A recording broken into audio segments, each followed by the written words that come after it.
That had to go. The amount of shows that have been going on out there since first light, one of them had to go.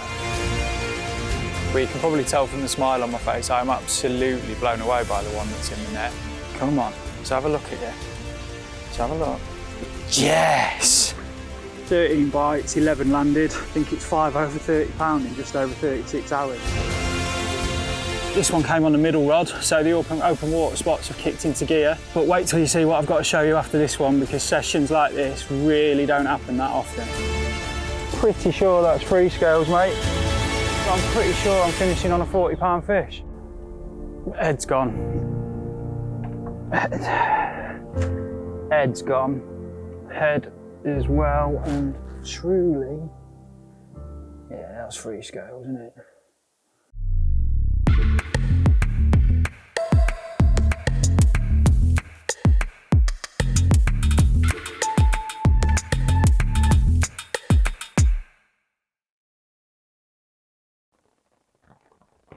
They were showing like mad yesterday as well, so hopefully I don't see this weather pushing them off.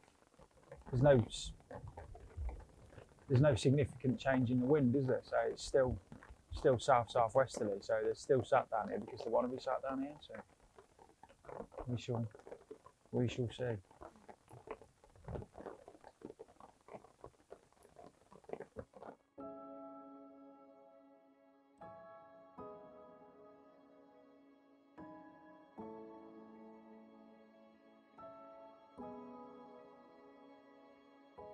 I managed to catch one in the night. A really, really lovely scaly 29 pounder. Oh, one's just showed right on the left-hand rod. And then about half an hour before the cameras have turned up, I've managed to catch a lovely 31 pounder as well. We've got some epic weather coming through. And then unfortunately, I've just had an uppull on the middle rod out of open water, which stings a little bit really. There's no rhyme or reason for why that's happened. The rig's come back perfectly fine, the spot's good, but with the weather and everything, it's really encouraging for a few more bites. So yeah, I'm gonna get this sorted, get it wrapped up, get it back out, and forget about the loss, and hopefully one of those will be singing again soon.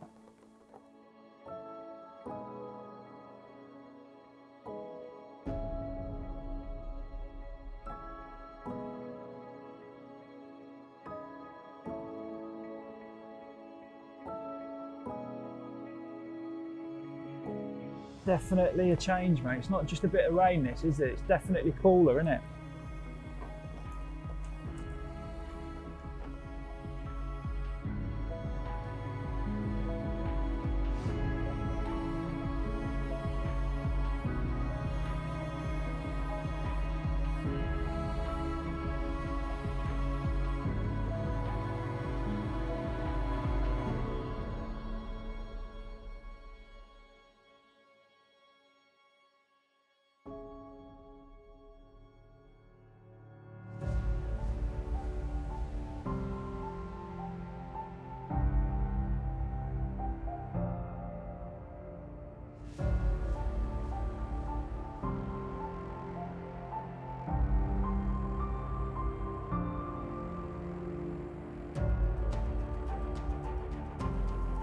Well, it's been a moody old morning weather-wise. The first bit of decent weather we've had for weeks. Full-on thunderstorm this morning, and just before the thunderstorm came through, this one's rattled off. 31 pound, a lovely mirror carp. The weather conditions are pretty epic, so we're going to get this sorted, get this one back, and I think there's a chance of another one.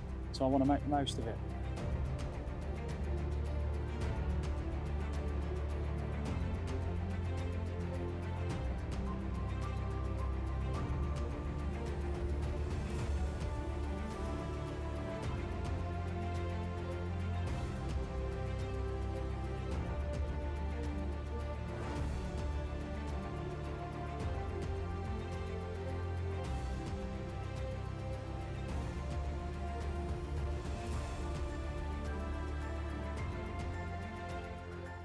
What I'm going to do, because I've had a couple of bites on the left-hand rod, what I'm going to do is just put a fresh hook bait out over the spot.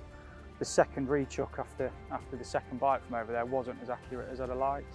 So I'm just going to get fresh up bait out, give it an hour or two. If nothing's happened, I'm going to bring it in, go out in the boat, freshen the spot up and get another rig back out there, because it definitely looks like there should be a chance of another bite today.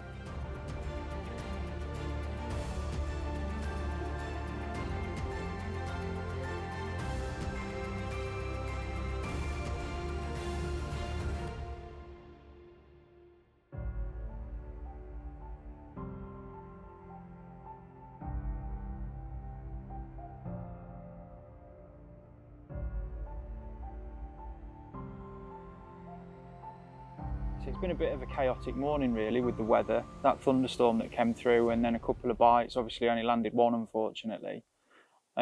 Sat here now having a good look out and there's still a lot of activity out here, so there's definitely fish in the area. I'm going to sit on my hands for a little bit because I don't want to disturb it too much.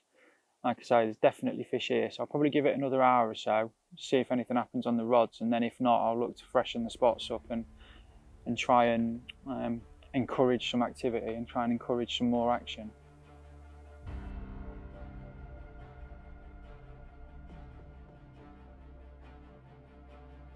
Basically, just to make sure I do sort of sit on my hands and give the rods a chance, I'm going to get a few rigs prepped, ready for when I do redo them. The area out in front of me is a bit weedier than normal for this lake. I mean, the lake's died regularly, so you don't tend to get a lot of growth, but there's a fair bit of Canadian out there and what almost looks like a little bit of milfoil low lying at the minute. So the left-hand rod I'm fishing on a bottom bait, well, balanced bottom bait. It's a lovely clean area. It's obviously an area that gets fished a lot and fed on a lot. The middle and the right-hand rods, they're not as clean. So one of those is currently on a hinge because of the nature of the weed growth around the spot. And I think the right-hand rod I should have probably fished on a hinge as well. So I'm just going to tie a couple up just so that I'm ready for when I do redo the rods. I can get them rebaited and get them back out there quickly once I've freshened them up. Just purely because of the nature of the spots and fishery rules, I'm using the hinges will be with a soft coated boom, because you're allowed helicopters but you're not allowed leaders. So it's just easier to fish a lead clip basically in a section of tubing, and if I'm using a hinge with a lead clip I always want a coated braid boom section just to prevent any funny angles kicking off if you use too stiff a boom. But on the bottom bait I'm using quite a stiff hook link, but that is, like I say, really, really clean. So I get them tied up and then pass a little bit more time, and hopefully there's still a lot of activity out here. Another one's just shown just behind the middle rod, so I'm really hopeful of a chance soon.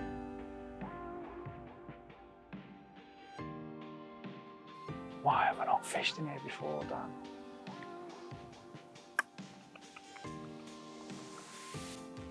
We're in July now. The fish spawned a few weeks ago. So bait wise, I tend to go quite heavy on the seed and boilie this time of year. They're hungry, they're expending energy because they're moving around a lot. And this mix is simple, but it has just served me so well over the years. So we'll start with good old pigeon conditioner with aniseed. That's obviously soaked for sort of 24 hours and then boiled for sort of 20 minutes, half an hour. And then that's got a good old dose of Himalayan rock salt added to it.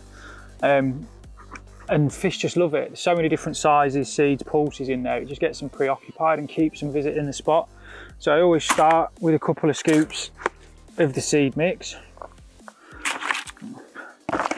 Then it's summer, the water's warm, it's krill for me. It just ticks all the boxes and works.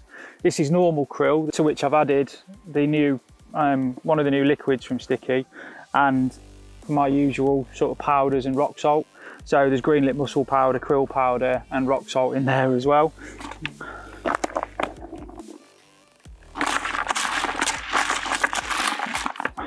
And finally, good old fashioned sweet corn. Carp love it. I don't think they can actually swim past it.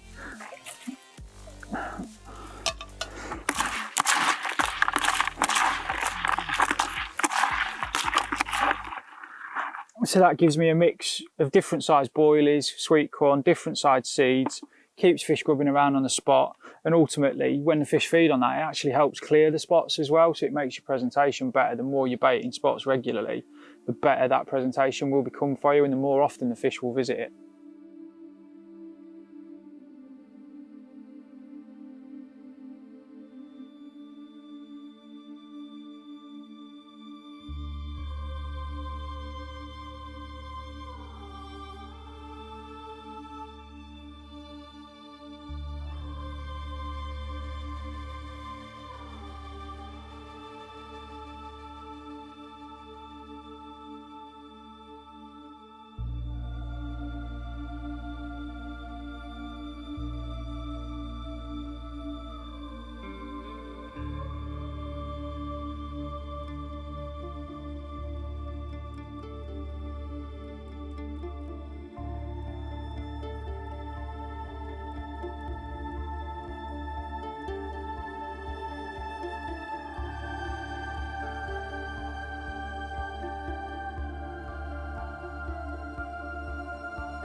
Much better.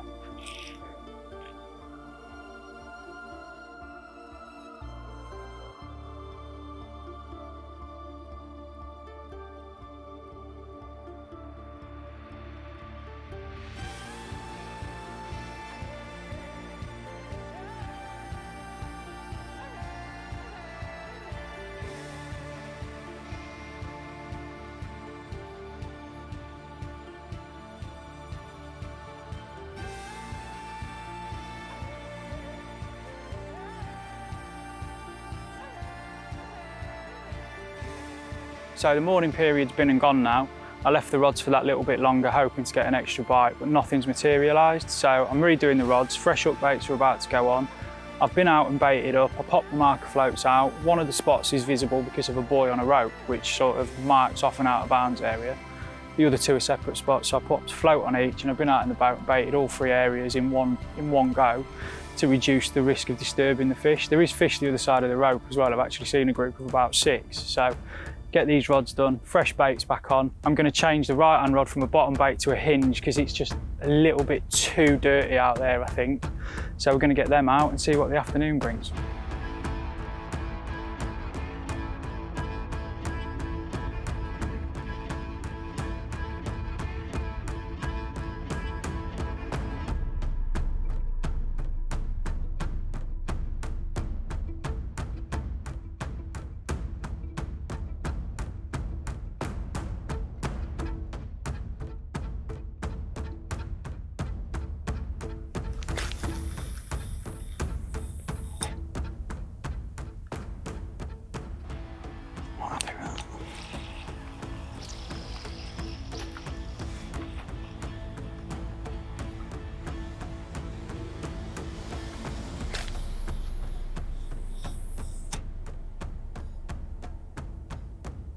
That's the one. That's the one, Jimbo.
Well, we were just grabbing a brew and a bite to eat and the left-hand rod has ramped off. It had initially got its head down, but I finally got it moving, so I think it's going to be a bit of steady pressure, pump it back through the weed, and hopefully we'll be able to show you another mega carp from this lake.